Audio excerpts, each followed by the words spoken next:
December 10th, 1941, 3 days after Pearl Harbor. The air still smells of smoke and but deep in a basement, behind a guarded, vault-like door, a different kind of war is being waged. There are no bullets here. The weapons are pencils, paper, and sheer intellect. A young woman, a newly recruited wave, stares at a seemingly nonsensical string of numbers. 1, 2, 3, 4, 5, 6, 7, 8, 9, 0, 2, 4, 6, 8, 0. Her job? To find a pattern, to find a meaning, because somewhere in this code, hidden beneath layers of complex encryption, is the next move of the Japanese Imperial Navy. And America's future depends on her finding. Welcome to top-tier TV. We often picture World War II in terms of epic battles. Stalingrad, D-Day, Iwo Jima. But some of the most pivotal fights of the war happened far from the front lines, in quiet secret rooms. This is the story of one of those fights. The story of the Battle of Midway, but not from the cockpit of a dauntless dive bomber or the bridge of an aircraft carrier. This is the story from the basement, from the nerve center of American codebreakers at Station HYPO in Pearl Harbor. In the spring of 1942, the United States was on the ropes. The Pacific Fleet was crippled, morale was low, and the Japanese Empire, flush with victory, was planning a decisive blow to finish the job. Their target was a secret, but Commander Joseph Rochefort and his team, including dozens of brilliant and often overlooked waves, were racing against time to uncover it. This is a story of intellectual courage, of obsession, and of how a few dozen people, armed with nothing but their minds, changed the course of history. To understand the pressure these codebreakers were under, you have to feel the weight of Pearl Harbor, the shock, the anger, and the profound fear that it could happen again. The US intelligence community had been caught completely off guard. There was a burning desire for revenge, but more importantly, a desperate need for actionable intelligence. They needed a win, and that win depended on breaking the Japanese Navy's primary operational code, JN-25. JN-25 was a masterpiece of encryption. It was a two-step process. First, words and phrases were converted into 5-digit code groups from a book of over 30,000 options. Then, those numbers were enciphered by adding another random 5-digit number from a separate cipher book. To decode a message, you needed both books. The Allies had neither. It was like trying to solve a locked safe inside another locked safe, written in a language you only partially understood. The man tasked with cracking this vault was Commander Joseph Rochefort, a brilliant, eccentric officer who often worked in a smoking jacket and carpet slippers in the damp basement of the HYPO basement, known as the dungeon. He assembled a team of the Navy's best cryptanalysts, linguists, and mathematicians. And crucially, he brought in a new, vital resource, women from the WAVES program.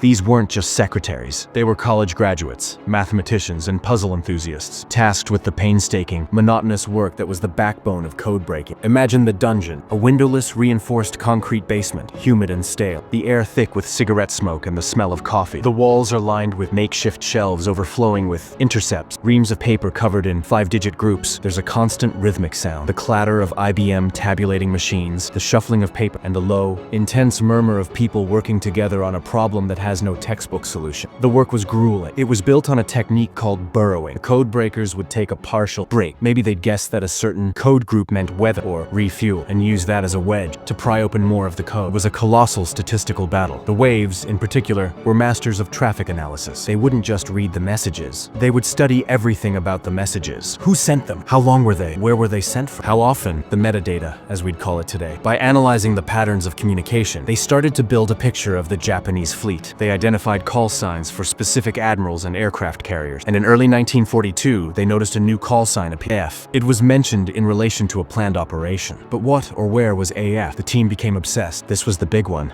They could feel it. The entire Japanese fleet was stirring, and AF was the key. Rochefort and his team were convinced AF stood for Midway Atoll, a tiny pair of islands northwest of Hawaii that held a critical American airfield. But analysts in Washington disagreed, believing it pointed to a target in the Aleutian Islands or even another attack on Pearl Harbor. The debate was fierce. The stakes couldn't be higher. If they guessed wrong, the few remaining American carriers would be sent on a wild goose chase, and the Pacific would be lost. So Rochefort devised a brilliant ruse. He had the Marine garrison on Midway send an unencrypted, in the clear radio message, stating that their freshwater evaporator plant had broken down. They were running low on fresh water. It was a message they knew Japanese intelligence would intercept. The team in the dungeon held their breath. And then, like clockwork, a Japanese intelligence report was intercepted. It was decoded, and there it was. AF is reporting a shortage of fresh water. The trap was sprung. AF was confirmed. Midway. The Japanese were planning to attack Midway Atoll. Not only that, the codebreakers were able to decipher the data, the attack, and the composition of the force. 4 of Japan's 6 frontline